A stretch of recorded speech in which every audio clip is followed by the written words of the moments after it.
Welcome back to Trailblazer Weekly, live from the CEC Television studios. Well, the fall sports are all in full swing now, the golf teams included. Today we're pleased to welcome to the show women's golf head coach Lindsay Stucki. Coach, thanks for stopping by today and taking time out of a schedule that I know is very busy. We appreciate you being here and chatting with us so that we can get to know you better. Thanks for being here. Thanks for having me. Like to have a little fun with all of the new coaches and any of the coaches that come in for that matter. But so before we dive in to the meat of the interview, we'll call it. We'll just want to ask you a quick question to help get to know you a little bit better. If you could walk out of this studio anywhere and you've got your clubs with you, you're headed out to the golf course, anywhere in the world, which golf course are you headed to? Where's your favorite place to play? Well, I've never played it, but my first choice would probably be Augusta, where the Masters are played. I'm sure it would take advantage of me, but you know, it would be a good experience just to walk the grounds. I think I'd even enjoy that. And that's okay. Maybe we keep it locally to either St. George or Utah, somewhere that you have played. What's your go-to course? My favorite here is Sand Hollow for sure.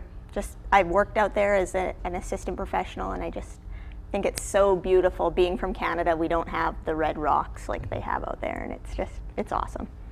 Well, golf is certainly a wonderful game to be able to get out and play. I don't play well. I enjoy playing, but I usually chase that little white ball from left to right, and I get my money's worth every time that I go. But we're excited to have you here on the show and just talk with you a little bit. Obviously, you're starting your first year as head coach this season here at Dixie State. I want to rewind a little bit. Let's go back to this past summer. You hear that Rachel Harmon's, stepping down or retiring is a better word for it. She's been the only coach in the program at that point in its 4-year history. The job comes open. You apply for the job and you get it, and the rest is history there. But let's kind of fill in some of those details about that in-between time. What jumped out about the job? Why Dixie State? Well, I'm actually a graduate of Dixie State, so it kind of holds a special place in my heart. And my brother played for the men's team, so I kind of have that connection with Dixie State.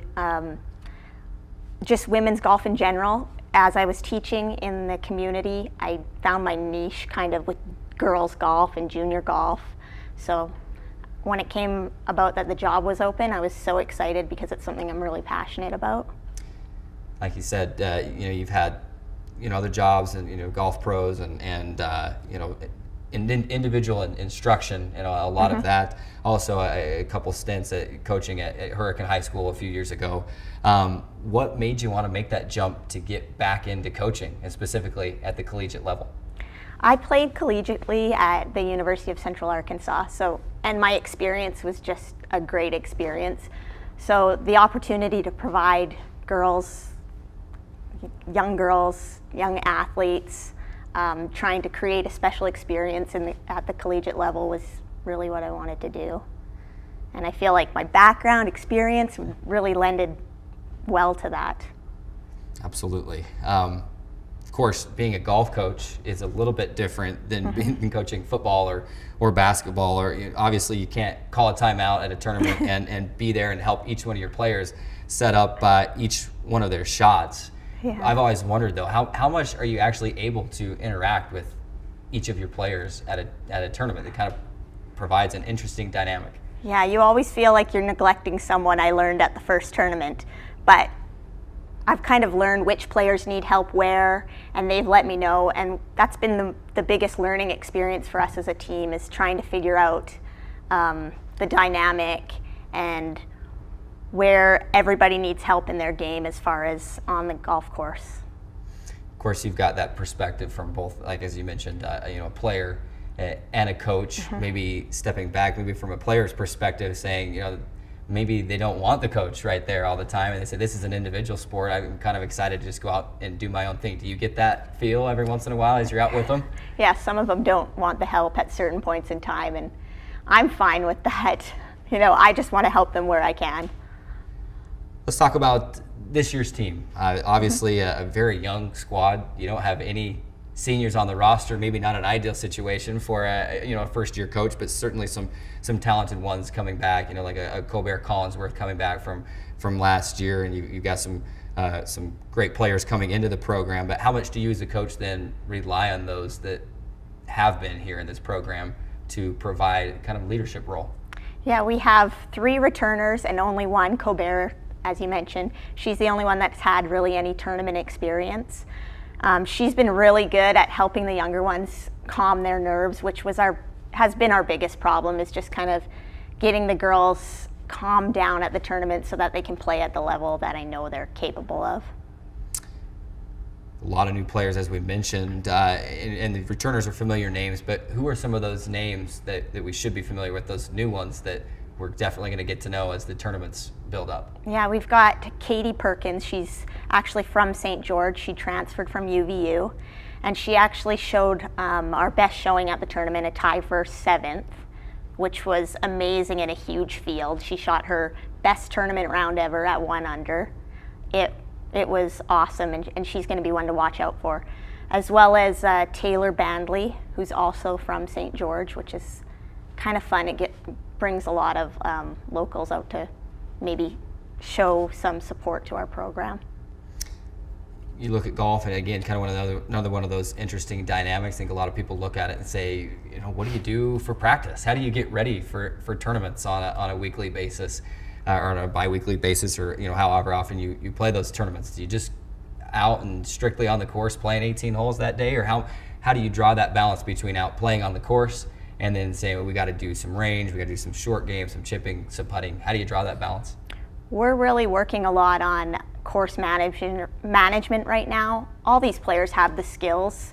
It's just learning how to manage ourselves around the golf course in tournament play. Sometimes they make decisions that maybe aren't the smartest when they're not playing well, just maybe give up, but we're working on trying to navigate our way around the golf course. So do you put excuse me, at practice, our players put into kind of a game like scenario? You're excuse me, you're in the rough, you got to make it to the green and get on the green and then get out of there. Are they put in certain scenarios like that in practice to help replicate the live tournament feel? Absolutely. That's my goal, to kind of get them to feel those pressure situations. So I get them playing with different players on the team that they're not used to playing with, and put them in situations where they might not feel so comfortable. You opened the season last week at Western New Mexico with a 16th place finish there. Don't necessarily need to talk about or dwell on the finish per se, but what did you learn in your first tournament of this young season that can help you going forward? We learned that we have a lot of talent, but we have a lot to learn as far as how to handle ourselves in tournament situations and stay calm and realize that we're playing as a team now. A lot of these girls, because they were used to being stars on their own college team, it's hard to change that mentality and say, okay, every shot counts now. It's not just me. I'm playing for a team. Of course, you get to host a tournament now this week, and you go on the road for the first tournament of the fall, and now you're back at home Monday and Tuesday at Sand Hollow for the Dixie State Invitational.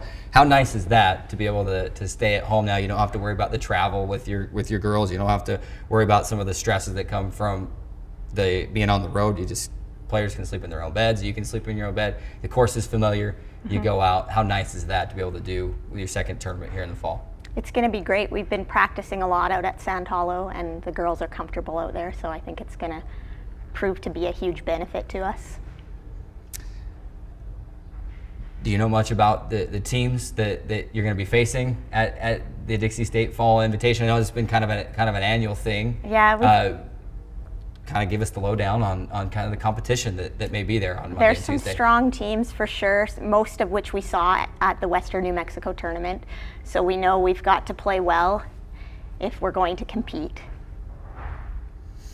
Well, Coach, we appreciate you stopping by. I know it's a busy time of day to take time out of your schedule and to come by here and to be with us, but we really appreciate it and appreciate the opportunity to get to know you better. We wish you well throughout the season and the best of luck in all these tournaments. We'll be keeping a close eye, and of course we'll have all the results right here on the show as well. But we appreciate you stopping by and taking time out of your schedule. Before we let you go, we have our Trailblazer Weekly hard hat, kind of symbolizing the hard work that the good folks here at CEC put into building this new locker, this part of the set, and we're excited to be able to have our interviews here. We want you to sign that. Great. If you will, just Sure. put anywhere you want there on that helmet, and we can kind of go back and say these are the great people and great coaches that we've had on the show here on Trailblazer Weekly. So we appreciate that, and now it's notched in history forever. Head coach Lindsay Stucki making her appearance here on Trailblazer Weekly.